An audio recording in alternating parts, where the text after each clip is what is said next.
Monday edition of College Sports Now. We're talking hoops. Matt Norlander from CBS Sports and the Eye on College Basketball podcast joins us. Did not listen to the Eye on College Basketball before today's show. Had a busy weekend, buddy. Usually I do a little drive-by, just a little drive-by.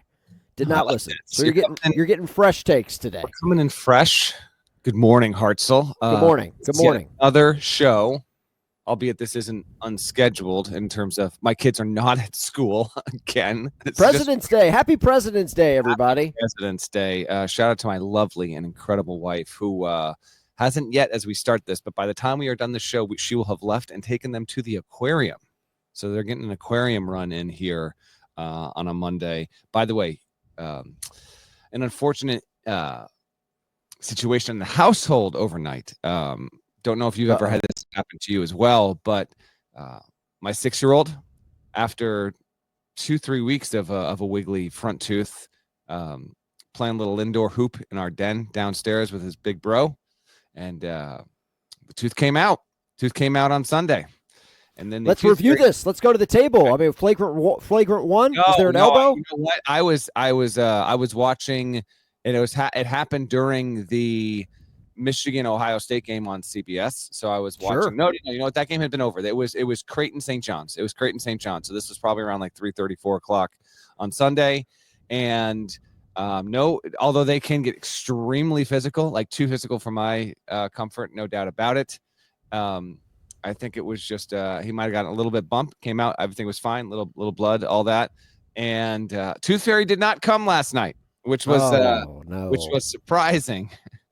Which was surprising to see the Tooth Fairy didn't stop in to make a little deposit. I gotta figure that will happen tonight. And my 6-year-old was, you know what? He was understanding. He said, "This is on me," because I woke up twice trying to catch the Tooth Fairy. Wow! I wanted to give the Tooth Fairy a hug.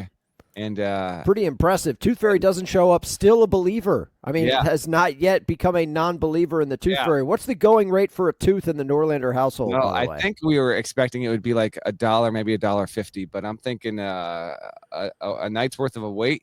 It might be a 5-spot waiting for our guy. Wow. The VIG is running. The juice adds up very quickly in the Norlander household. Yeah, my wife and I were looking at each other. That's a fail. That's a fail. You? I was like, you. She was like, you. I was like, you went to bed. You went up there. She's like, you went to bed second. We stayed up late, watched the entire SNL doc. We can get to that on the back end of the show. And I think because of that, it's an unfortunate scene, but he's taking it in stride.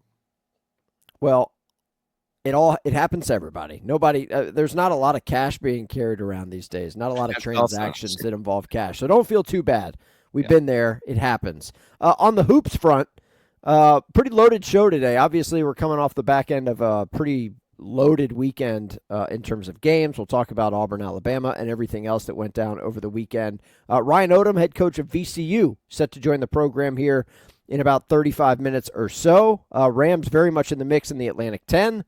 And even though they are in second place behind George Mason in that conference, VCU, one of those teams that's showing up on the dreaded NCAA tournament bubble, according to whoever your bracketologist is of choice, Jerry Palm, Joe Lunardi, Bart Torvik, Evan Mia. I mean, we all got guys, okay? We all got guys. But Norlander, Valentine's Day is in the rearview mirror. Yeah. We got a couple weeks left of the regular season. Whether you like it or not, man, the bubble talk is ramping up in a big way, and obviously that's a significant storyline. Yeah, this is bubble season. All right, buddy, this is bubble season. My wife and I did not, we didn't pull up any documents Friday. We actually went as a family, checked out Quinnipiac at Sacred Heart Friday night, Valentine's Day. My kids wanted to go and check out a game. I take them to at least one D1 game every year, and that was a 7 o'clock tip. Sacred Heart got out to a nice start. My same son who has lost a tooth, they did the T-shirt toss. He caught it. Nothing like an XL. That's because there were like 30 people in the stands. Norlander. You know what, though? It was pretty well attended. I'd say the building, which is a nice, cozy, humble home for a low major D1 program out of the MAC, I want to say it was 78% capacity. Like, it was actually pretty good. Sacred Heart had won like 4 or 5 league games in a row. couldn't hold on. Quinnipiac's physicality was overpowering. That was a fun little family memory, though, and yeah. Anyway, you brought up on the Thursday show, the Valentine's night activity. It wound up, getting that game in, and here we are. Let's get to the game that mattered, the one that mattered most. Alabama hosting Auburn. Tigers win 94-85, and in Auburn, as I wrote for CBS Sports, this win to me was the latest greatest win. Like the matchup was historic going in. Yes. And then the game wound up becoming another impressive Auburn victory, the 14th one of Quad 1 distinction, which is 6 more than anyone else in the country. And by going on the road, beating their arch rival in borderline convincing fashion. Like you say, the phrase convincing fashion to me means that the other team never really had a chance. Auburn did come back and tie the game more than halfway through the second half, but Auburn never trailed, period. And what we have here is a team that it's streaking toward potential all-time greatness. Now it's got to do it. Wow. But so far, and by that I mean, like, if this Auburn team, which is 23-2, again, these are huge ifs because it's got to do it, and it very well might not do it. But if it can get to a national championship with 4 or fewer losses in this SEC, which is really, it's still asking a lot, frankly. Auburn could have 4 losses by the time it gets to the SEC tournament, let alone by the end of the season. Then you would have one of the best teams ever because of the strength of the league this season and the nature in which they've been able to do this. They're going to set the record for the most Quad 1 wins, which is by Kansas 2 years ago with 17. They're at 14 now. They're going to minimally end up with 19, minimally have 19 by the time we get to Selection Sunday. It could be 22 or 23 when all is said and done. Auburn right now through 25 games has 9 wins against ranked opponents. That's 3 more than any other season in the school's history. It has 4 wins against the top 10 this season, which ties the record. They'll eventually beat that record. And their 3 wins versus top 5 opponents this season are obviously the most in a season in Auburn history, but also, as you would expect, they lead college basketball. And they have done this while playing the toughest schedule in the country. Auburn has number 1 strength of schedule at KenPom, and its offensive and defensive efficiency, not that what Auburn is doing, the teams it has played against have ranked number 1 on offense and defense in terms of scoring the ball and stopping the ball from being scored. It is ridiculous how great Auburn has been. What were your thoughts on that's my big picture takeaway. Your thoughts on the actual game, seeing what played out there Saturday in Tuscaloosa? I mean, Alabama was favored, okay? They were a 2.5-point favorite. So Auburn going on the road, winning in that environment, you say convincingly, they won by 9. I agree. It was pretty damn convincing, even though Bama went on their run. That place got rocking midway through the second half. There were some back and forth big shots made from both sides. For me, Alabama, because Auburn, rightfully so, will get a lot of the praise. Look, you go 5 for 26 from 3. Yep. Like that is the recipe for an early exit in the postseason for Bama. I'm not saying, obviously they're coming off of a Final Four run. Auburn, on the other hand, like let's not forget, like this team got knocked out by Yale, okay, a year ago. Like there is some significant motivation for Bruce Pearl's team, and your point about being an all-time great, yeah, there's a lot of work still to be done. There's a lot of games left, right? They've got to do it. For me, like Mark Sears struggled. Alabama's going to be fine long term. They still get another crack at Auburn to close out the regular season. That is obviously at the Jungle. They got to go to Auburn to get it done. But yeah, when I look at this game and Bama keeps missing threes, you're like, those need to drop at some point. And they did, and that's when Bama went on their run. I thought, the game, did it go triple overtime? No. Did it need to? Not really. I thought it was still for being number 1 versus number 2, we talked about it last week on the show. You wrote about it on the Court Report. We had Chris Stewart on, the voice of the Crimson Tide. By the way, we will get some audio later in the show. I did not pull up any Chris Stewart audio because that was a somber broadcast. Like, I don't care who you are. Like, yeah. Alabama, Auburn, that like it doesn't matter if it's softball, baseball. We know about the football rivalry. Obviously, basketball, the IBOB, as you like to call it. The IBOB. That was a somber broadcast towards the end when Auburn, had that thing. Auburn not a Learfield school in the bag. Auburn is not. Thank you for bringing that up. But regardless, impressive stuff. I don't care who you are, man. If you go on the road and you win by 9 in league play this time of the year, like, that's pretty impressive stuff. Like, we're going to talk to Ryan Odom here in a little bit. Like, VCU's had to go on the road the last couple of weeks. Like, they beat Dayton on the road. Like, that place is, like, these games are like hornet's nests, dude. Like, road environments. Like, we'll talk about Houston, Arizona here in a little bit. Like, that is gutsy stuff to win in those environments this time of the year, especially when you start talking about some of these, like, teams that are desperate to make the NCAA tournament, solidify their resume, blah, blah, blah.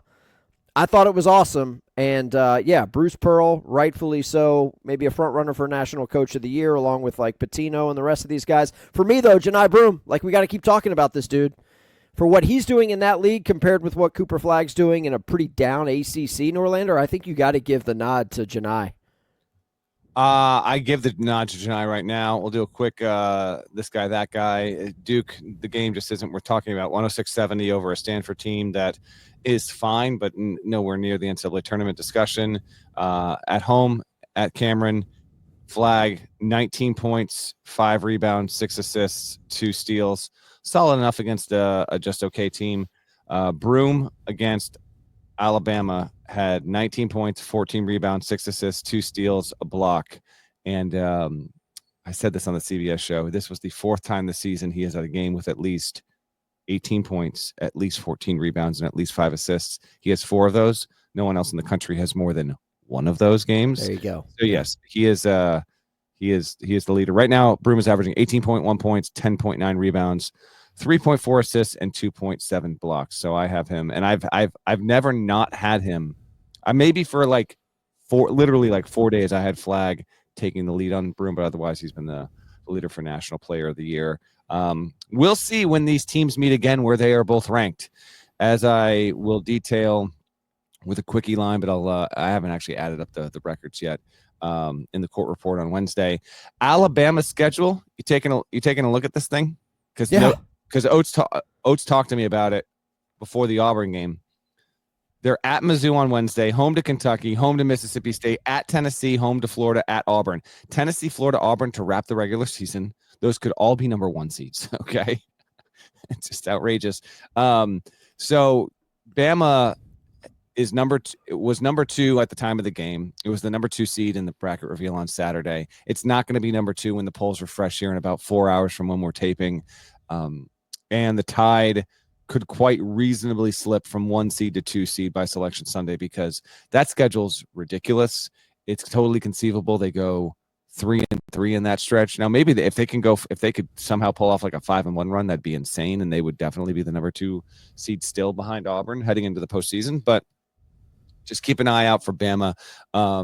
They're probably going to take their lumps, take some L's here, and I think that they will benefit by getting out of SEC play and thrive, even with some 3-point shooting concerns. Their accuracy, they take a ton, they don't make a ton, but they're not awful, but they're not great. I think that they'll be okay, and they'll be a second weekend team minimally for sure in the NCAA tournament. So let me float this past you. I watched the game. Obviously, it was number 1 versus number 2. It was the middle of the day. It was, it had top billing on my dance card for Saturday. Still wasn't the most impressive thing I saw over the weekend in college basketball. Was it the most impressive thing you saw? Auburn going to Coleman Coliseum and beating Bama, and if not, what was? I mean, it was mighty impressive. That's the number 2 team. I thought the most impressive thing from the weekend, I'm scanning through it all right now. I can't say Michigan State because some of that was Illinois really falling on his face. If you go the last 8 minutes of a game and you don't score a single point, that's 19. Not ideal. I think the most impressive thing I saw was Wisconsin winning at Purdue 94-84. Yes. Purdue's not as good as Alabama, but if you watch the way Wisconsin won the game against a team that was ahead of them in the league standings, I would say Bucky doing that was, and Auburn's high, it's high up there, don't get me wrong, but here's the deal on Wisconsin. It scored 94 points on the road against a league opponent. It had not scored that many points in that situation. Wisconsin, 94 points, Big Ten road game. Last time that happened, 1971, dude. They dropped 104 at Minnesota. They got 58 in the second half on Saturday at Mackey Arena. They went 20 of 22 from 2-point range, which is a joke. 1.44 points per possession. A masterful performance. Only 3 turnovers in the game. I saw this note from Jared Burson. The Badgers are the only D1 team to shoot 60% in a game and have 3 or fewer turnovers on the road in the last 15 seasons. Highly, highly impressive. They've got a real squad there. Wisconsin, although they are not leading the Big Ten right now, they have the easiest remaining schedule of all the teams in that Big Ten race, and so it's conceivable that Bucky could wind up, the 1 seed or 2 seed in the Big Ten tournament. That one was the most impressive to me because they flipped the game and they really, they rolled over Purdue in a way that I don't think Matt Painter saw coming. Yeah, that was on my list. This game was on CBS. It followed the bracket reveal, and so I know a lot of eyes were on this one. But the Badgers are fun. Like I'm going to put that out there. I know you're analytics guy, Norlander. I know you like to lock in on these team sheets. You're a big PPP guy. But this offense, 58 second half points at Mackey, and I'm used to Wisconsin being like a death grip team. Like, hey, man, we'll just bludgeon you. We'll execute. We'll run our offense, take up time, and hang 62 points on you in a win. But, like, the Badgers are fun, and that's not something I'm used to saying, frankly. I mean, like, I know they had some fun teams of not that long ago. Like, you think about, like, the Kaminsky, Decker teams that were fun. Like, they made a national championship game. But, like, this is a Wisconsin team that, like, I mean, they'll just go out there and just rain threes, or just like to your point about the 2-point percentage. Like, they didn't miss. Obviously, that's not sustainable. But when you go to Mackey and you beat Purdue in that environment and you beat them comfortably, again, man, like you won by 10. Like you led just about that entire game. The second half for Wisconsin was lights out. That's a fun team. Frankly, that's a dangerous team as you start to look at like, all right, I know who's at the top of this sport. I know about Auburn. I know about Duke. But, like, who else do I have? Who's my dark horse? I mean, Wisconsin's not a dark horse, but, if you're asking me to pick somebody off the board who's not in first place in their league standings, watch out for the Badgers, man. They're fun. They're a fun team to watch. For me, Wisconsin-Purdue was up there in terms of most impressive things, but I'm going to give a shout-out to Houston. I would like to formally apologize for alleging that they were a paper tiger when we cranked up this show in December, okay? The metrics at the time, I don't think Houston had any quad 1 wins once we got into Big 12 play. When you go to McHale, I don't care who you are, and you beat Arizona in that environment, Houston did not have their A game. They won 62-58. But this team, like, continually just, like, one of the toughest teams in college basketball. Just tough. Like, they're tougher than you. They're just tougher than you from top to bottom, man. They're bigs, they're guards. So I would like to formally apologize for calling Houston or alleging that Houston was soft and overrated when we cranked up this show in late December. There you go. I would like to just formally apologize to Houston and their fans and their players. That's a really good team, man. Clearly the class of the Big 12. Clearly. Yeah. A lot of analogies you can use with Houston this season and really just under Kelvin Sampson over the past 5, 6, 7 years. And another one is just, it's like a wrestler. You think you got him, and they have a way of, wriggling out and pinning you and winning the game. And Arizona, while, I'm sure it never assumed the win was coming, there were multiple spots in the second half where the opportunity was there, the window was seemingly open, and it was like it's like an old Looney Tunes. It was that ain't a window. That's just a painting on a wall. You ain't getting through that thing. Houston's super impressive. They just make you submit way more often than not. They make you submit to their will, and that was a really, really impressive win. Other games that stood out to me, Tennessee. It got down early. Vanderbilt on the road in Knoxville. I think the gap got to Hartzell. I think it got to as much as 16 points. That's correct. And Vanderbilt's it's a bubble team that's done well for itself.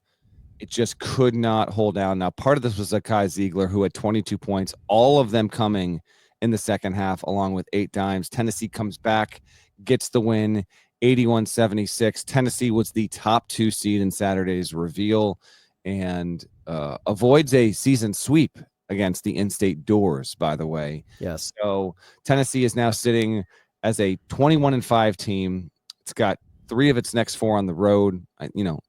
In the context of trying to chase down a 1 seed, I thought the win was important because you don't want that kind of loss. That can be held against you when you're trying to get to the top line. They were able to get it done. Vanderbilt on the other side is a 17-8 team. It's 5-7 in the league, and now it has to play 2 of its next 3 on the road against Kentucky and Texas A&M. Vandy is far from out of the woods. It has overperformed from preseason expectations, but there's been a couple of games here that Vandy has not been able to hold on and win. That if it doesn't make it in the tournament, it's going to have big regrets on, and this one in Knoxville is one of those. Most shocking result of the weekend, because I think we've kind of touched on, the marquee matchups. I mean, the most shocking is not surprising. I think I know what you're going to say. You want to go to the swamps of Jersey? Because I got some sound. You got some sound. I got some sound. Give me the sound. Here we go. And they will run the football play with 9.1 seconds to go. Caravan's got the ball, runs to his right, gets it inbounds, and ball is double teamed, knocked away, stolen by Middleton. Middleton, lefty layup, no good. Tipped up and in by Middleton. Pirates lead, 3 seconds to go. Inbounds to Diarra. Diarra runs off the floor, half-court shot, no good. And the Pirates have won it. Now, there's a longer version of that call that's fantastic, but I had to abridge it for the purposes of this show. That is Gary Cohen. That's the voice of the Mets, who also does Seton Hall radio, audio courtesy of Learfield. Cohen doing some Hall games. Yeah, you didn't know that, did you, Norlander? I know that. It's amazing what happens when you listen to games on the Varsity Network instead of watching other things in your car while you're driving through snowstorms. I drove down to the old HQ studios on Saturday and brought up the old YouTube TV and made sure I was keeping tabs on Houston and Arizona. What do you want from me? I mean, you could have listened to that game on the radio and kind of focused on the road. Regardless, UConn had this game in hand. They were up 3 with less than 10 seconds to go. Seton Hall made some free throws, but UConn couldn't inbound the basketball. They lose at the Hall, okay? That cannot happen. Obviously, UConn's going to make the NCAA tournament, Norlander, but the quest for a three-peat, I mean, these dudes are 5.5 feet under, okay? And as you start to look at, like, how's this going to take shape in the bracket, there's going to be a 1 seed out there that's got to deal with UConn in like an 8-9 matchup. Maybe that UConn could slip to a 10. Okay, maybe. But I think you're probably right. UConn's probably going to be in that 8-9. They are going to give somebody like, it is very cliche. Okay, but we're a couple weeks out. Like, there are teams that you don't want to see in your bracket. You don't want to see them in your bracket. We are just about at you don't want to see this team in your bracket season. I'm very aware. Well, you're going to have to deal with the reigning 2-time defending national champs if you're a 1 or a 2 seed in your second round game. We need to face facts here. This is a UConn team that has needed overtime at home to beat the likes of Butler and Xavier. It has narrowly defeated Providence in its home building. It has a loss against Colorado. It's been picked off plenty. So can win games as much as it can lose them. But yes, the three-peat stuff, we now understand. Like, it's reserved for 1 and 1 only, and that is Mac McClung.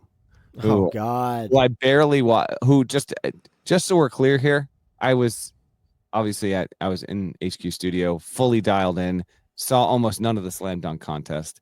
The NBA All-Star Weekend it's on life support, but McClung did win 3 in a row. Chiefs couldn't do it. UConn's not going to do it. At least we've got Mac McClung in this world.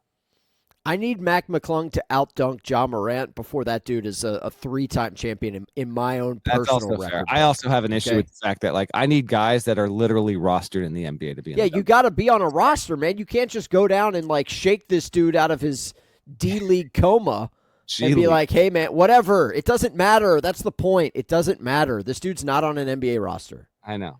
And yet we dust him off. It should. I feel like if you're going to be in the dunk contest, you have to be on an active roster. But I totally get if I'm being the fun police there. He's an incredible dunker. Texas Tech and Georgetown would be legend. This dude, if he was around in the NIL era, would be bringing in millions in college. So go get yours, man. I saw someone pop up on Saturday night and say that he has won more money in the dunk contest than he has in his NBA contracts. Man. I mean, say less. Like that's, yeah, I did not watch the NBA All-Star Weekend, man, and that's just a sign of the times. Yes, I'm 41 years old, but I still keep up with basketball. That's just become an unwatchut product, and that's a shame. So, shout out to Mac McClung. Congratulations, you dunked over a Kia. Way to go. I know. It's the Huskies just even getting caught in a close game. Now, there was a non-call against Liam McNeely, which frankly was a terrible job by the officials. Even the bucket that Seton Hall wound up winning the game on, I didn't think it was a travel, but it was close. But I don't see the travel there.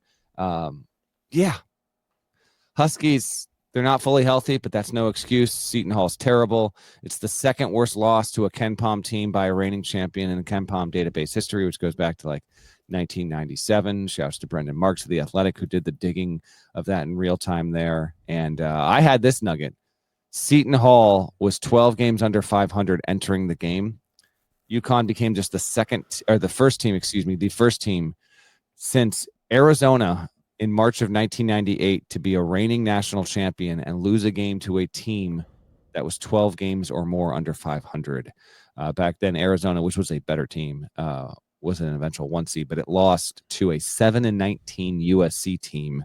No champion since had lost to a team that bad this deep into the season, and UConn did it. Can't happen. Just can't happen. Now, that was a shocking result in terms of, a result and an actual like game. There were other notable, just sad moments from the weekend. If you didn't see Terrence Shannon Jr. getting his number retired at Illinois, I work in operations, Norlander. Okay, so the amount of anxiety and just like fear and panic that I had when I saw that Terrence Shannon Jr. is pulling the cord to unveil his banner with his jersey number that's going up into the rafters in Illinois. To be fair, his number was not upside down. Number is 0. Folks, the banner was upside down. The jersey was upside down. Like, I don't know. Again, operationally, maybe somebody thought that this thing's going to be like unraveled, but the banner was upside down, and this is pregame. So, like, they've got to get it up into the rafters. It got elevated into the rafters and spent the entire game upside down. Now, a lot going on a Saturday. I'm following a ton, doing my prep. You had to see this on Saturday night. I saw it, but I did not see that they actually raised this thing upside down. They did not do that. Yes. No. Yes. This is a pregame ceremony. Wow. Stop. You can't just delay the game so that people can get out there on a Werner ladder. Shout out to Werner, official sponsor of the NCAA tournament, and then flip it. No, sir. There are photos of the game with that jersey in the rafters upside down. I didn't realize they actually raised. That's correct. Now, I'm sure it'll be fixed by the time Illinois plays their next home game. But that was a stain on the sport. Also, you mentioned Arizona State a moment ago. They were one of a handful of schools over the weekend that wore some Adidas uniforms that need to go into the garbage. Texas A&M, Indiana. These uniforms, I actually said this in studio on Saturday. God almighty. I think we were doing the Texas Tech game because JT Toppin was insane again. He's playing like an All-American. And I literally said on the highlight, I said, throw these things in the incinerator. What are we doing, Adidas? You can't have your teams wearing this trash. I don't get how Adidas is this bad at it. I mean, you remember now you say that every few years there is a uniform set or whatever the hell we're calling these things that Adidas got with that are an embarrassment. You remember the camo neons a couple years ago, right? We're now going like 11 years ago. Notorious. Those were like the Baylor ones, the Louisville ones. These were like you needed to rinse your eyes out. I mean, it was painful to watch. It's not that bad, but these are like B team intramural stuff. They're not great. They're not great. Speaking of Adidas, Kansas is washed. I don't have anything else to say. Like the Jayhawks lost at Utah. I told you on Thursday I was joking that one does not simply stroll into Salt Lake City. Come to find out, Kansas, are those guys going to be ranked? No, I don't think so. Kansas is going to drop out of the rankings here on Monday. Now a combined 9-8 in quad 1 and 2. I had the Jayhawks in my top 16 reveal as the 16th team. Your boy actually went 16 for 16 and basically congratulations, buddy. Who cares? Nobody. But I put Kansas in there. I wouldn't have. I was trying to predict committee behavior. I actually didn't think that Kansas deserved to be in over Michigan State and maybe not Marquette. But when you put everything together, okay, they had wins over the likes of Iowa State and Duke, and those were highly seeded teams. I was like, they're probably going to put them in. They did. Now you look at the resume with this schedule, it's bad. Bill Self is now 4-12 in his last 16 road games dating back to last season. It's not good. Kansas is going to make the tournament, but this was the preseason #1 team. They don't have good chemistry. Wash is one way of putting it. It's hard to see. Anything can happen. Bill Self is an amazing, elite, all-time coach, but watching Kansas over the entirety of this season, it's hard to envision this team getting it together to the point where it wins 5 out of 6 games, 6 out of 8 games, like that kind of run. I'm just not seeing it. They're going to get into the tournament and probably be a 5, 6, or 7 seed, and then hope they get the right kind of matchup to be able to get into the Sweet 16, which if they do, will be a first in this regard. This is either the 5th or 6th time Kansas has ever been preseason #1 in a season. In none of the previous seasons has Kansas ever been one of the 16 teams remaining in the NCAA tournament. The same season it was preseason #1. So if you want to get a little bit squirrely and pick KU to overshoot its seed expectation on Selection Sunday, just know it's never happened before in a year with big expectations. Yeah, they have been a disappointment. All right, we got Ryan Odom joining the show in a little less than 10 minutes from now. We'll head to Richmond. We'll talk A10 hoops with the head coach of VCU. Before we get there, Norlander, other notable takeaways from the weekend. We promoted this thing on Thursday. It was like an A- weekend. I thought based on the results, I know we had Alabama Auburn and it happened and it was fine. I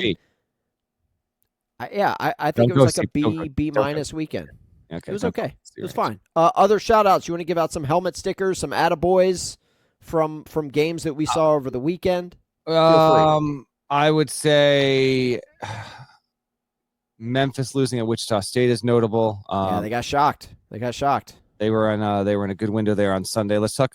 There's a few other things from Saturday, but let me just get on Sunday here. I don't want to have these games scoot us by, and I didn't talk about them a ton on the CBS show. Although GP, we got into Memphis plenty, but Memphis loses. It's still, it's still a single-digit seed and all that, but now it has 2 quad 3 losses, building out an intriguing resume. Shockers get their first win of note in about 4 years. Michigan went on the road and won against Ohio State 86-83.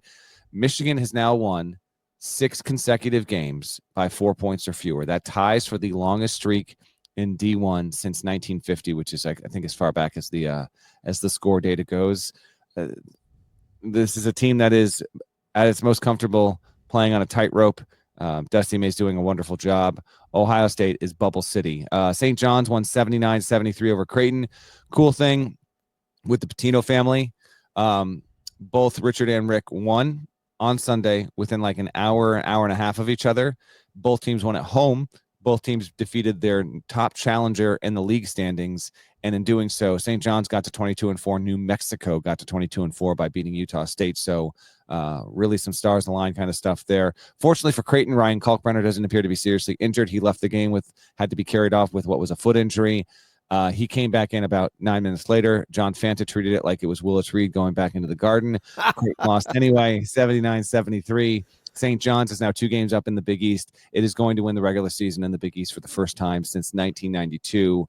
Johnnies were a 4 seed in the bracket forecast on Saturday. I would have put them on the 3 line because they. I was going to ask you. Did you think that they got slighted a little bit based on that unveil on Saturday afternoon? I did a little bit. They were actually the last team in. They were 16th overall in the 1 to 16 seed ranking there. Given that they have 4 losses by a combined 7 points against Baylor, Georgia, Creighton, and Nova. The Nova game was on the road. Creighton was on the road. Baylor was in double OT. I just thought, at the time they were 21-4, and they would have gotten a little more respect for their record overall. But they weren't. But that was a good win for the Johnnies, and they didn't mathematically clinch, but they clinched. They're going to win the the Big East regular season, and that's a cool story and a cool development. Otherwise, Maryland rolled on Sunday. Maryland rolled Iowa. I'll have more on Derek Queen at CBSSports.com this week. I went down to Maryland last month, and I've been sitting on that, so I got a little something coming on him. Louisville didn't mess around, and they won at Notre Dame, which prompted Micah Shrewsbury to have a pretty aggressive game outburst, which is very unlike him. But I almost got I got some like Dan Hurley, different kind of tone, and I'm not saying that Notre Dame is going to win a title, but I got some Dan Hurley, watch out for us because it's coming. Like, you tell me Notre Dame in 2 seasons is a 4 seed in the tournament and has turned his program around, I will believe you, because I think Shrewsbury is a really, really good coach. But apparently it was not a well-attended game, and there was a lot of Louisville fans in South Bend, and Shrews was none too happy in that. And then other one from Sunday is Nebraska. Folks, Cornhuskers are easily in the tournament right now. They won at Northwestern. They came back from 20 down. Fred Hoiberg's team is 17-9, and it is going, if it can keep this up, it's going to make the tournament in consecutive years. And that might be a first. I don't think Nebraska has ever, let me bring this up real quick, Hartzell. I don't think Nebraska has ever made the tournament in consecutive seasons in its school's history. I'm looking on its Wikipedia. Well, they had that massive drought. They hadn't been in forever. You know what? I'm wrong. They did. 91, 92, 93, 94. They made it 4 years in a row. Wow. So they did make it 4 years in a row, but they had shocking miss by you there, Norlander. That is a shocking miss. Now, Nebraska famously has never won an NCAA tournament game. So that's the other thing. It's the only high major team, and yes, you are hearing me correctly. It's the only high major team that does not have an NCAA tournament victory in its school's history. It'll probably be tough this season as well, because I don't see them getting an advantageous matchup. But that's your Sunday doings. Saturday, let's loop back around, but before we bring in Odom here, I'd say elsewhere on Saturday, Texas got a win that was important. They beat Kentucky 82-78. Trey Johnson put on, and now granted, no Lamont Butler. Kentucky's down as top 3 point guards, but Trey Johnson's going to be a top 10 pick, maybe top 5. That game tape is going to be very much working in his favor. I thought that was significant because all of the other bubble teams in the SEC, your Oklahomas, your Vandys, your Georgias, your Arkansas, they all lost. Yes. There are 5 bubble teams. 4 of them lost. Texas got the win. Just keep note on that. I don't know if we're going to have a 12-team SEC in the NCAA tournament or not. We can get there, but a lot of those teams, they've been losing a lot lately and opening the window for a bid or two that would otherwise go to the SEC to wind up getting shipped elsewhere. Wake Forest, your Deeks, they go in on the road. They got a win against SMU. That was a double bubble game. SMU is now, despite having just 6 losses, it has not been close in any quad 1 game it has played this season. It is not a tournament candidate, not going to be a tournament candidate. Wake Forest, I would have in the field right now. Steve Forbes' program, just avoid dropping a home game against a quad 3, quad 4, even quad 2 opponent if you can, and you'll be looking okay. Little stuff here and there. BYU beat Kansas State. That was the one that probably gets BYU in the field for now. 3 weeks to Selection Sunday, T-minus 20 days.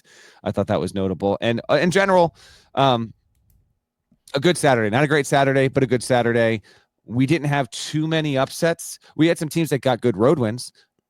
Auburn went on the road, got a good road win. Michigan State went on the road, got a good road win. Shouts to Tom Izzo, by the way, for setting the record for most Big Ten wins ever. That was a really cool moment. Wisconsin went on the road, got a good road win. Houston went on the road, got a good road win. So we had some of those, but there weren't too many upsets. So it wasn't a noisy weekend in that regard, but a solid weekend overall. And and now we are T-minus 3 weeks to Selection Sunday. So the bubble is coming a bit more into focus with plenty still to be resolved. I don't know. I had a good time. I thought it was a pretty rewarding weekend of college hoops in this first one after the Super Bowl. It's okay to have standards. It's okay to be a harsh grader. It's okay to be like, yeah, the weekend was okay. But you're talking about road wins. You know who else is coming off of a nice road win? Our man, Ryan Odom, head coach of VCU, joins the show next. As promised, we're going to Richmond. Ryan Odom, head coach of VCU, joins the show. Coach, you had a rare weekend off. I mentioned before you came on that you're coming off of a road win, but you had the weekend off because your road win was last week over George Washington. It was on Wednesday. So how did you spend a rare weekend off in the middle of February? It was Valentine's Day weekend. I know you're a family man. So, did you have to take care of the crew? How did that go? Yeah, you'll be shocked. We had practice 2 of the days, and Saturday night, my wife and I were invited to. They have this thing called the Richmond Forum, and so they have this really nice theater here in our city at VCU called the Altria Theater, and Coach K spoke. And so I was there to watch Coach K on Saturday night after a really good practice on Saturday morning, and got to listen to his message. I mean, there was probably 2,500 people, something like that, there, and he was really good, like really good, as you would expect. But they've had some heavy hitting speakers, over the years. Obama, you name it. I think Martha Stewart's coming, in 2 months or something like that. And so they do about 5 or 6 a year. And the folks at Capital One, here in Richmond invited Lucy and I to go. And so we got a chance to go watch Coach K talk about building a team. Classy. Now, Norlander has this theory, and we'll get to Norlander here in just a minute, but Norlander has this theory when we talk to coaches about mid-February and how things can be challenging for teams this time of the year. It's not quite conference tournament. It's not quite the postseason, but it's also not the start of conference play either. Like there's kind of like a lull. The message can get a little. Coaches have told me sometimes they get worried that their guys, they worry about the sound of their voice, and once we hit like the mid-February and all that kind of stuff. That is a Norlander theory, Coach. What do you think about that theory? Because you're living. Yeah, I mean, I think some of it can be, we all have older guys, I would say, and sometimes when you get towards the end, some of your guys begin to think about, okay, wow, I only have 5 left. What's next after this? And then you also have that going on with your team. The pressure begins to build. Everybody's, all you hear is who's in, who's out, and who's in what position, as you head down the stretch. And so all of that noise can be distracting at times. And so it's a constant battle, for all of us, players and coaches, to really remain focused on, what the goal is, while understanding that there are a lot of good teams out there. There are a lot of competitive teams out there that, can beat you at any moment. And you've got to be ready, whether you're playing at home. You can't take that for granted. Your fans aren't going to do it for you. They certainly can be a factor in the game, but you've got to win the game. And then when you go on the road, you have to do your best and try to steal them. And it's always interesting, to kind of watch it play out. Certainly for you guys, not as much for the coaches and the players that are in it. But all in all, it makes for really good drama. Ryan Odom's team is 20-5. The Rams are at 10-2 in the A10. Ryan, your team has 1 loss since we flipped the calendar to 2025. It came at St. Louis at the end of January. So you have been able to peel off basically 10 of your last 11 games. What's been the reason for it?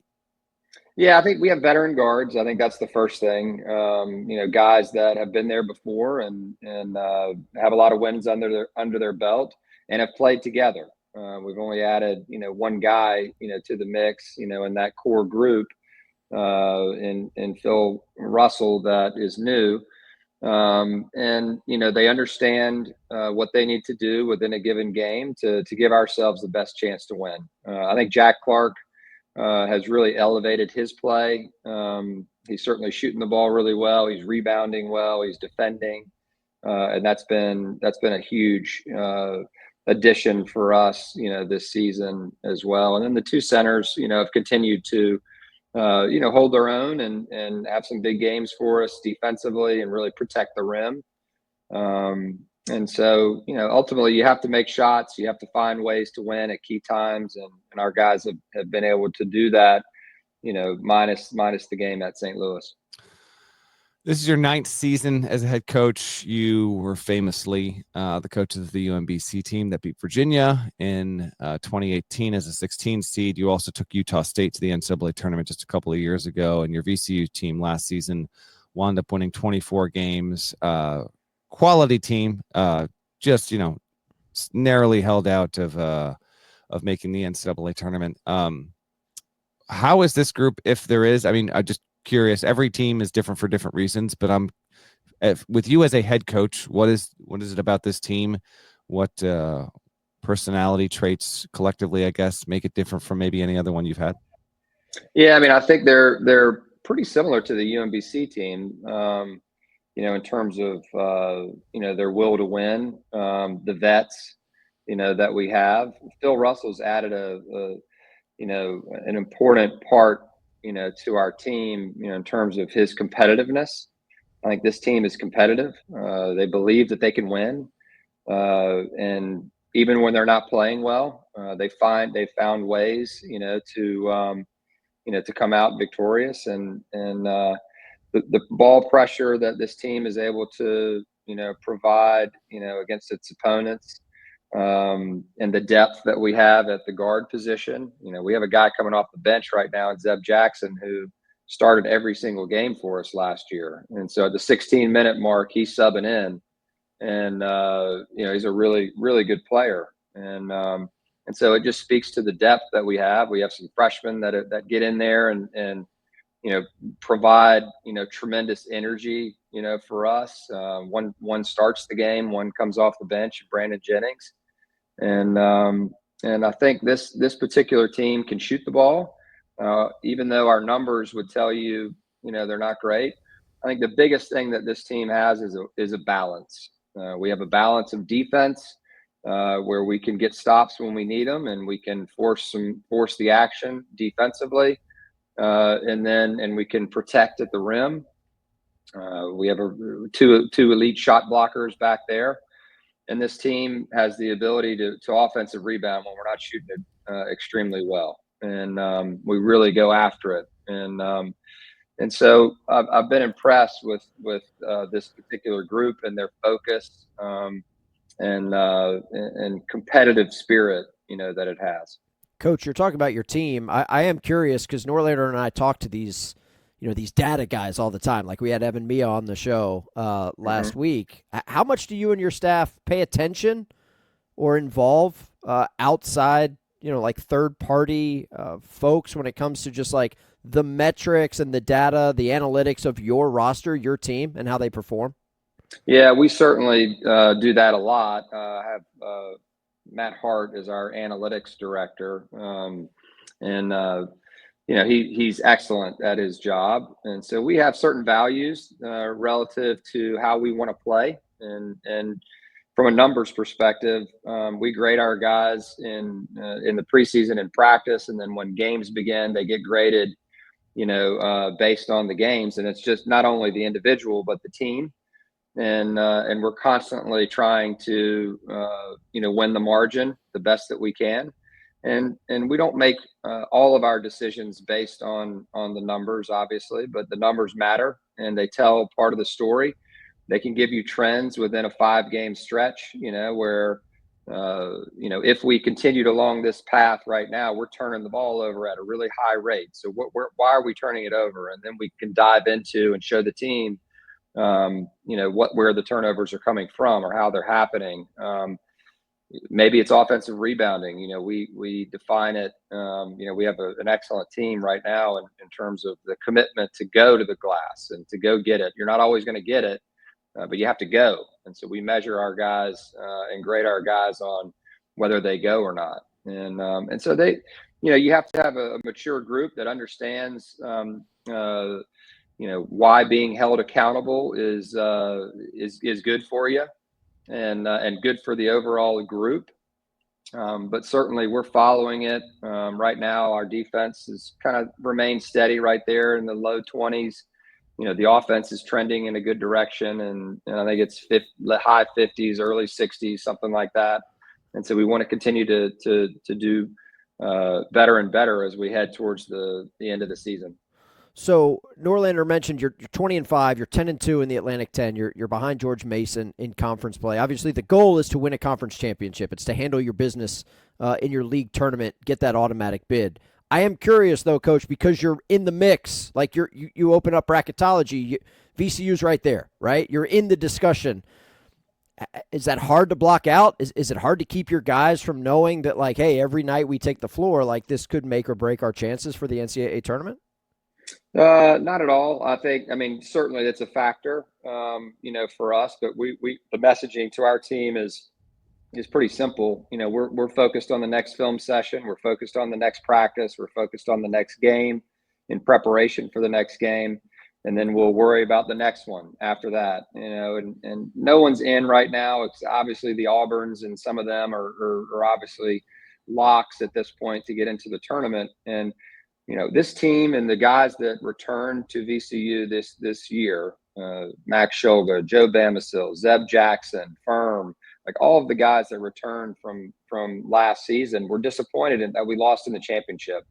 Mm-hmm. And we're in a decent position right now, and by no means are we in a great position, but we're really proud of what the guys have done so far. And, they came back to try to compete for a championship. And the first opportunity to do that is be consistent, within our regular season. We know it's challenging, and we know we're right up against it. George Mason has done an awesome job this year, and, has put themselves in an awesome spot. And then there's the tournament, after that. And so we can't worry about the NCAA tournament. I know that sounds like coach speak, but the reality is that's what our guys are hearing every single day. And we have to be in a bubble, so to speak, and really focus on what's in front of us. All right, 2 more from me, and then we can cut you loose. I know you got he's got the local media. He's got a presser here before long as well. You have George Mason this upcoming Saturday. Now, I know you have UMass first, but I'm just curious. Mason's for our listeners, Mason's 21-5, holds a 1-game lead on VCU in the A-10. How much have you actually seen of Mason? Like, have you watched tape? Have your assistants and your thoughts on what Tony's been able to do there? Because VCU has an expectation to be essentially where you are right now, like win 20 of your first 25 games. That's the local community fan program expectation. Mason hasn't made the tournament, Ryan, in 14 years, and are percolating as one of the feel-good stories in the sport here. You two are going to clash heads later this week. What have you seen? What are your impressions of the Patriots? Yeah, I mean, obviously we've seen all the teams, at this point. When you're in the same conference, you're going to run across, even though you don't play everybody twice. Mm-hmm. You still get a chance through scouting, to watch everyone. And I've been really impressed with Coach Skin and his staff and players. The guys that he brought back from last season obviously are really good, but then the different pieces that he's added there really complement, the guys that returned. They're really stingy on defense. They're very physical. They have big bodies. They have guys inside that can really, attack you and on both sides of the ball. And they found ways to win, a lot of close games. They have done a great job, at key times of coming up with a stop when they needed it, or getting the basket when they needed it. And that certainly is the mark of a great team and a well-coached team. Obviously we have, UMass, coming in here on Wednesday night. And I think they were down a couple of guys in their last game. I'm sure those guys will be back, for our game. Anytime you're playing a Frank Martin coach team, you're in for a major battle. And, they took it to us up there in Amherst last year. And so we've got to be ready, for that one, most importantly. Last one from me. I'm actually realizing in real time I might have messed up. So every time I do a hit, although my window's now tight, so you can't see it anymore. But when I do my podcast for CBS, for HQ, when I do this with Hartzell, I always have a vinyl record behind me. I actually have. Hold on, I'm grabbing. Oh boy. Here we go. Well, I have my DMB Remember Two Things. Remember Two Things happens to be up here. So for folks that, and I didn't put it behind me for this one, I should have done that. For folks that are unfamiliar, Mr.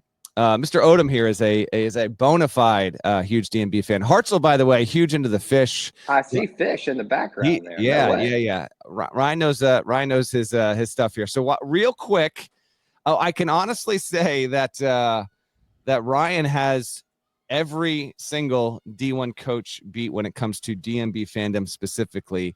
Give the folks some of your background. I have not yet written about this. I want to do it one day. We had Tommy Lloyd come on last season. He was telling us how he was moshing hardcore with the Beastie Boys in the Gorge back in the nice 90s. So we've had coaches share their music stories in the past. What is your origin story with Dave Matthews Band? Yeah, so I was really fortunate. 1992, all of us that went to Hampton-Sydney College or grew up, in this area, Richmond, Charlottesville. Obviously, Hampton-Sydney is about an hour, south, and a lot of up and coming bands would always come through Hampton-Sydney College over the years. Widespread Panic. I've seen all kinds of bands, over my time. String cheese Oh my goodness. Yeah, I've seen them. Yeah, no doubt. Bella Fleck. I mean, it. But Indecision. I mean, there's so many over the time. But Dave Matthews, I think, opened up. I used to watch him on a fraternity deck, in college. And then I'll never forget, they opened up for Widespread Panic at Greek Week at Hampton-Sydney in the spring. And then literally it was like 2 weeks later, they were on Letterman. And then the rest is history from there. They just blew up. And, I had close friends that lived in Richmond at the time when I first got there in 92. And, I was probably listening to, who knows, Toad the Wet Sprocket or something like that. Who knows? Wow. Who knows? And they were like, yeah, you need to check this band out. This band's great. They're local. And started listening to them. I was like, wow, these guys are good. Obviously, the rest is history. You know a lot more about them than I did. I know. We trade text messages. Richmond used to have a place called the Flood Zone, which I do not think exists anymore. But they had a weekly, I think, Wednesday night residency for a good 2 years there. So, yeah, had to get some DMB talk on it. Ryan's got some old DMB, some relics and some stuff from. I do. I have some old tapes. Yeah, old tapes. Really. Yeah, the blanks and postage trade. Yeah, but those of us that know. Coach, we're gonna let you go on that. I don't think we can top that. So thank you for making the time for us. Best of luck the rest of the way, and thank you again for hopping on. Thanks, guys. You. Thanks, Ryan. Appreciate it. That is Ryan Odom, head coach of VCU. Big week for the Rams. As mentioned, UMass and then first place Mason. By the way, you mentioned Hampton-Sydney, Norlander. True story. I'd have to go back and check. I went to JMU, which is in the Commonwealth of Virginia. It's not. How close are they? A couple hours. Okay. I think, like off the top of my head, I think 3 hours. Oh, that's not close. We went to a show at Hampton-Sydney. I'm pretty sure it was Mo. I'm not like. Here's the scary part. I'm not positive. I would have to check the set list and make sure that it was Mo. It was like a private thing at Hampton-Sydney. This would have been circa like 2002, 2003. If there's any morons out there and you want to correct me and you want to slide into my DMs, feel free. But I'm pretty sure it was Mo, and I'm pretty sure they opened the show because this was right around the time of Yoshimi and the Pink Robots. I'm pretty sure they opened with the Flaming Lips cover. I could be wrong. Okay. Things were very hazy for your boy back in the day. You could try and check in real time if there's a set list archive on the internet. Not saying you need I will do that on the side. But speaking of the set list archive, shout out to Farmville, Virginia. There you go. Excellent. Yeah, every so often, Odom will text me, like he'll come across a tape that he has. He's got a printed stub ticket of a DMB show in like 92 or 93. Genuinely loves the band. And then DMB Almanac is just an incredible online. It's really the best fan-made set list resource website. Like, Grateful Dead, Fish, all these, they've got really good spots as well. But the people that put together DMB Almanac all the 2 decades ago or whatever have done an incredible job. So you can go back and you can literally check dates, exact set lists. Sometimes it's like, well, we don't have the rest of the set list because the existing tape of it, it like cuts out. We couldn't keep going with it. And Odom's he's a legit DMB fan, and still sees him consistently there. I've always wanted to write about it, just haven't had the opportunity. By the way, Ryan Odom, definitely a candidate for the Virginia and Villanova jobs, in my estimation. Wasn't going to pin him down on that while he's getting ready to fight to play the Fighting Frank Martins, if you will. And that's a huge Mason game on Saturday.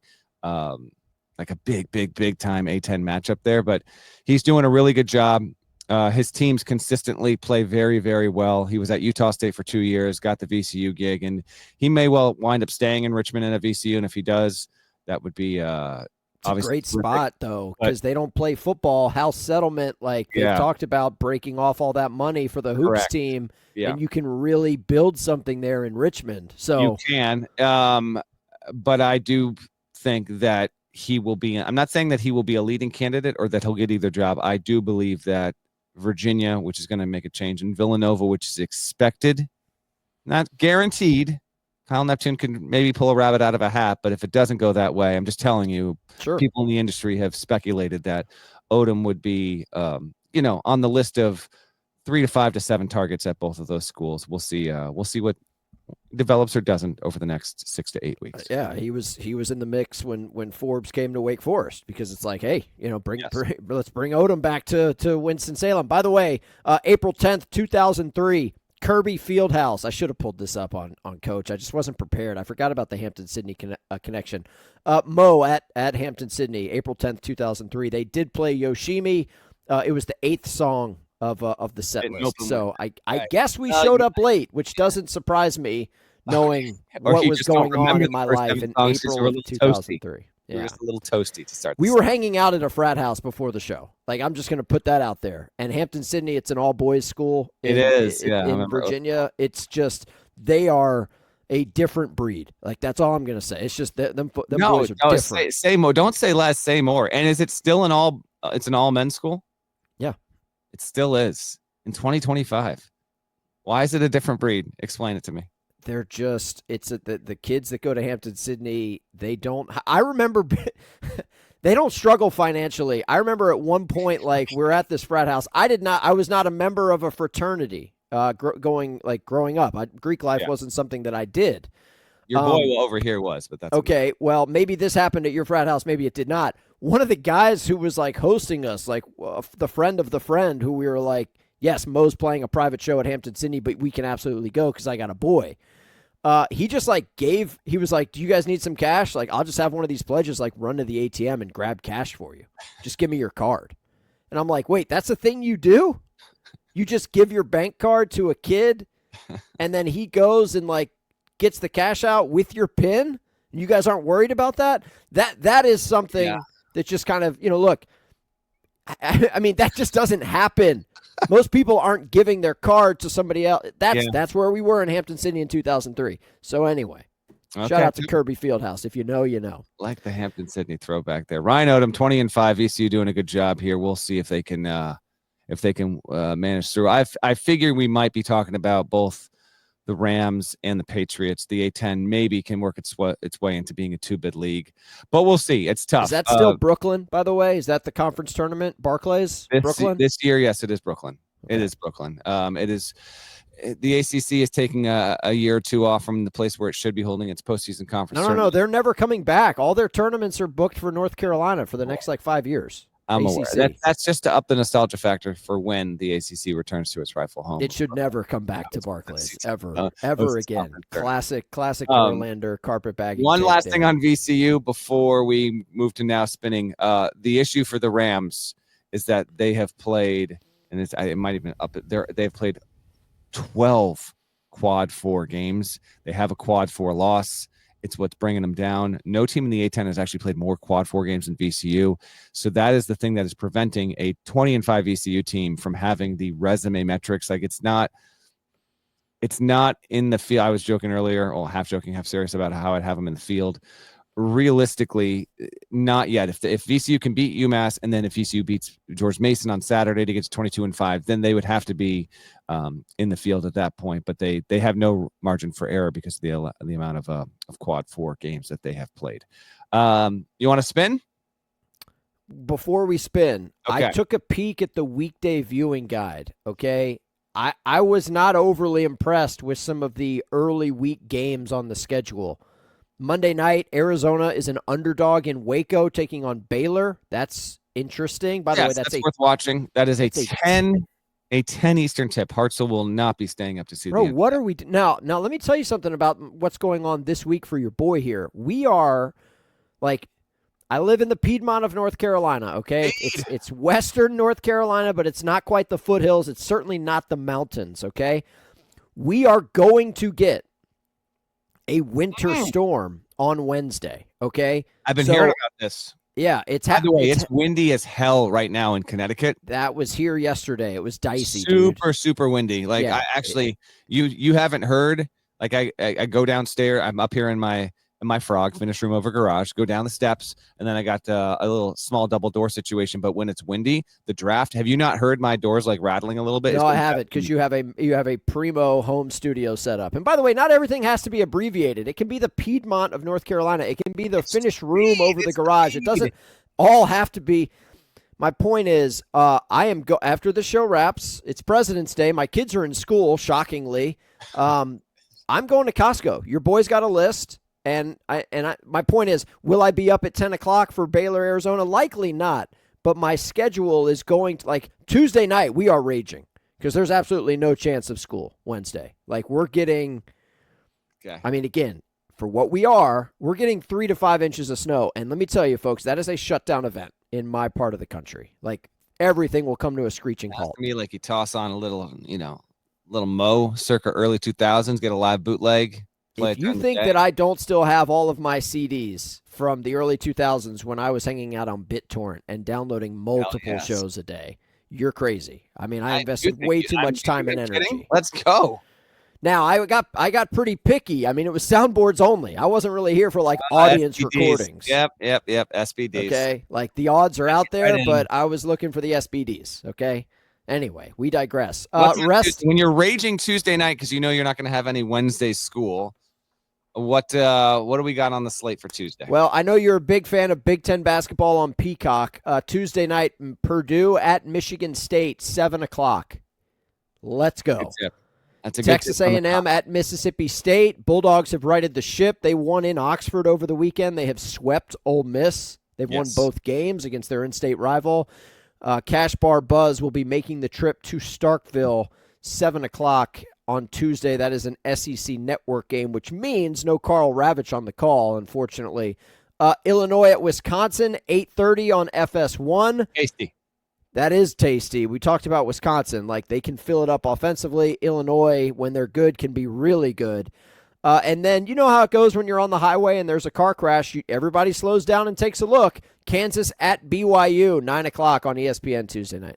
Yep, and also UConn hosts Villanova. That's a 6:30 tip. Get the night going on Tuesday on FS1. Just see what UConn does to respond there. A solid slate on Tuesday. What do we have on Wednesday, Hartzell? Well, locally of note, hot seat game, UNC, NC State, Wednesday night. What do we think? Unless Keats is trying to find a way out, don't think they're going to fire him. Just made the Final Four. Hubert Davis, don't think they're going to fire him. If they continue to lose, it's maybe a different situation where there's an agreement made to behind closed doors about how they actually navigate out of this arrangement. But there's still a chance that won't be the case. I mean, Hubert Davis and Carolina are in the process of trying to hire a general manager for next season. Now, whether or not that has really even matters when it comes to whether Davis will be the coach, we'll see. I'm hearing it'll be Buzz Peterson, which is again we're doing that. Well, apparently retread situation. Well, I mean, he's not a retread GM. He's never done.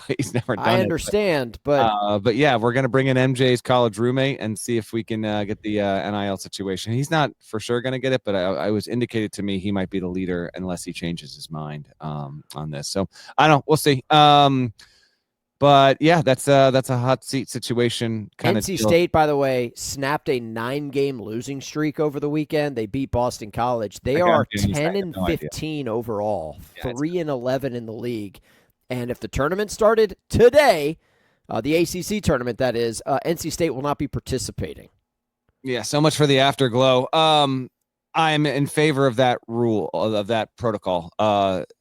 Big Ten's doing it. ACC is doing it. 18-team leagues. We don't need 18 teams going to these conference tournaments. The SEC and Big 12 as 16-team leagues will be having all of their teams there, which is unfortunate because no one needs to see. If you're basically seated, 14 or worse or 15 or worse, call it a day.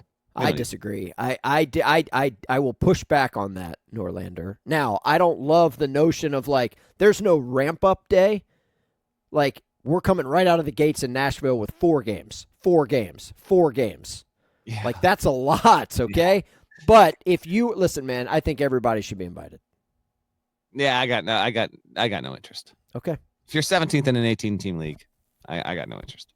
Sorry. All right. Wednesday night, Vanderbilt at Kentucky, Arkansas at Auburn, Alabama at Missouri. While we're talking SEC hoops. Any of these games going to get affected by this storm that's coming through too? I'm just wondering. Maybe the Kentucky game, maybe but maybe not, Missouri's going to get blasted, so that's a possibility on Wednesday. Alabama at Mizzou. Tigers picked up a nice win in Athens over the weekend. Georgia is very much on the NCAA bubble, maybe on the wrong side as we go into this week. So that's what I got. The weekday slate's just kind of It's all right.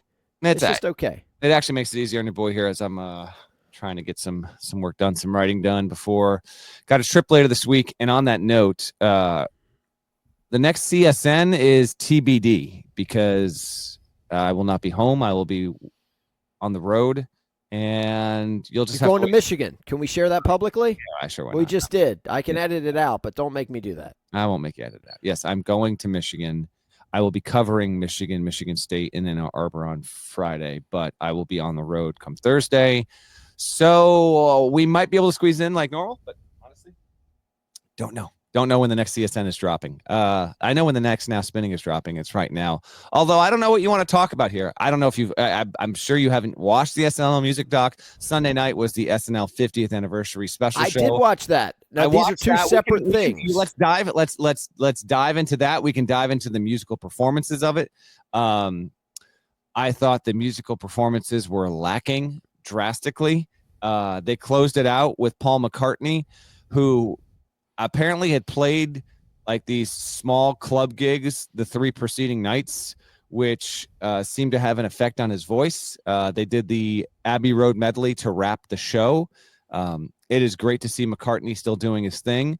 Wife and I have already agreed that the next time he is playing in an arena within our general vicinity, we are going to fork over the tickets for 4 of them, and we want to have our kids get to see both Beatles. We got Ringo Starr playing in Bridgeport, Connecticut this summer, so we will go see Ringo, and then we want to make it happen. I want my boys to say that they got to see Paul McCartney in concert. That said, voice was a little hurting on Sunday night for the performance there, but still very, very cool to see him, and I love that piano he's rocking. The Brittany Howard, Miley Cyrus, Nothing Compares to You cover did not hit for me at all. Same.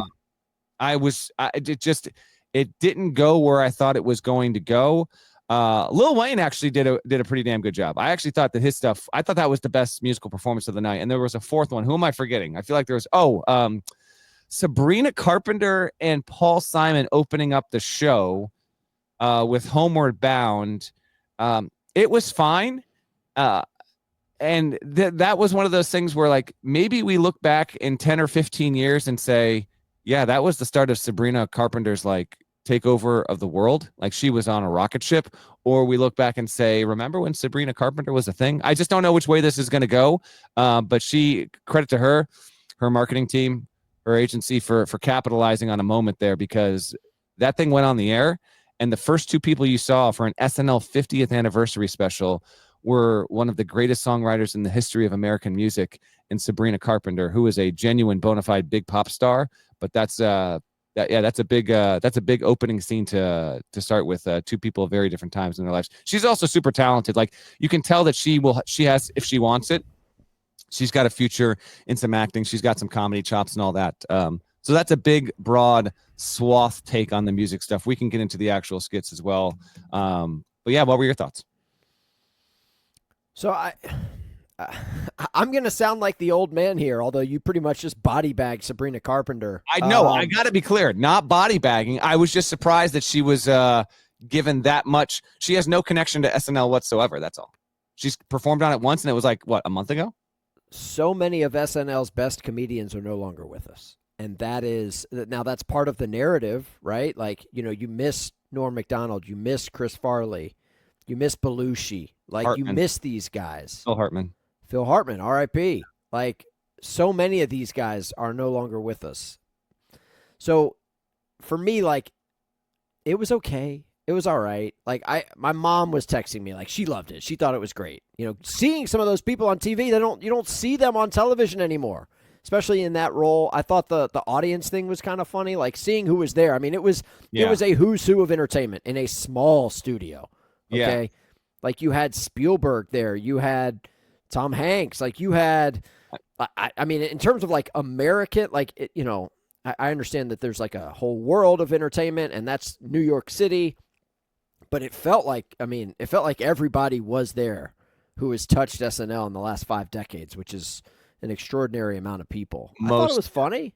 It was fine. It was all right. I mean, life-changing for me. No, not life-changing. But to your point, like Seinfeld and Larry David were in the audience and didn't partake in the show whatsoever. Julie Louis-Dreyfus had a really funny bit. But like even to your point there, like mega watt stars just there to take in the show. Yeah.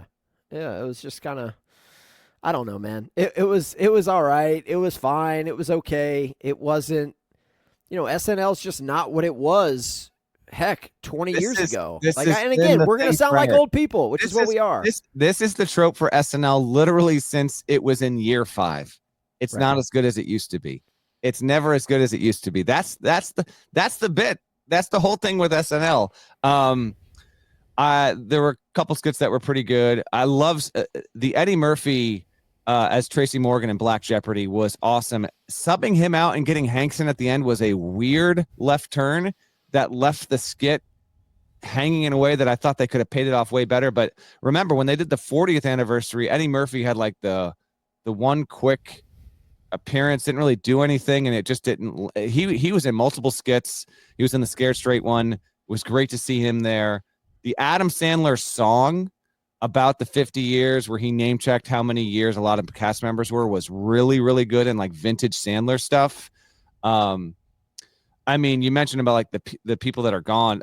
Chris Farley's death is still, I can picture where I was, the hallway that I was in high school after lunch, when one of my buddies, Ryan, came up to me and told me Chris Farley died. Like his influence over an entire generation of teenagers.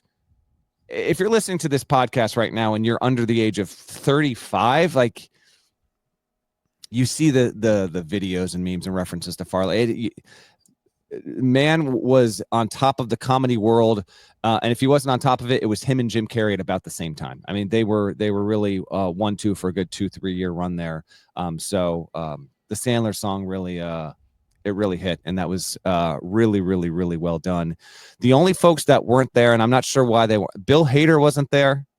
Dan Aykroyd wasn't there. Couple other, I think, more recent cast members weren't there, but they got a lot of, like, I stayed till the end. I watched till the end. They did, the whole goodbye on camera. If there was a couple spots where I went up to, like, check on my kid, let the dog out, but like I saw Chevy Chase at the end of the show. He was on stage. I didn't see him during the show. There were a couple of, I saw David Koechner just chilling way in the back. He was on SNL for like 1 or 2 seasons. So I think some folks were there, but they weren't in the actual skits. But, yeah, SNL is still an institution, and I thought it was overall pretty. There were some good skits, and there were some ones that just didn't hit whatsoever. But I left fairly satisfied. Way to play yourself. You went to check on your kid during the SNL doc, but you didn't slip a couple bucks under the pillow. You couldn't be troubled to slip a couple of dollars under the pillow for the tooth fairy. If we want to really get into the logistics here, you hate to see the younger one who we need to wake up to go to the bathroom to make sure that we're almost to the stage where it's dry every night. But you gotta check about 2 hours after he gets down. Not going to do that and still have money under the pillow at that point. You got a couple singles laying around. I realize it's 2025. People don't have cash, but man, you need go break a 20 or something. Go get you a couple singles so that you're ready to go for tonight. Let that kid keep believing. Okay, all right. Man. You got homework. Instead of writing about the A10 all day, maybe you can just go and, head to the Quickie Mart or something and get you some singles, all right? Going to be happening here in the next 30 minutes, by the way. That's the show, everybody. Thank you to Ryan Odom, head coach of VCU. That was awesome that he came on and we got to talk about DMB at Hampton-Sydney College. That struck a nerve with, like, a generation of people, frankly, who if you live in Virginia, you knew about DMB when that guy was like nobody. So that was cool. Norlander, let me know about our next show because I know you got to travel and I've got to survive a snowstorm. So thank you guys for listening. We will talk to y'all soon.